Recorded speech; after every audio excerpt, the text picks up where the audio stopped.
Sometimes in history, unbelievably strange events take place.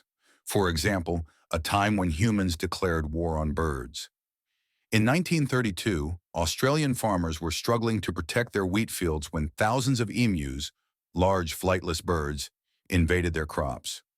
The government decided to take action and sent soldiers with machine guns to stop the birds. The plan was simple: defeat the emus.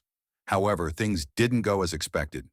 The emus were too fast and too clever. They scattered, hid, and escaped the gunfire. After weeks of battle, the humans lost and the emus won. This event went down in history as the Great Emu War, and to this day, it remains one of the most amusing yet ironic stories in Australian history.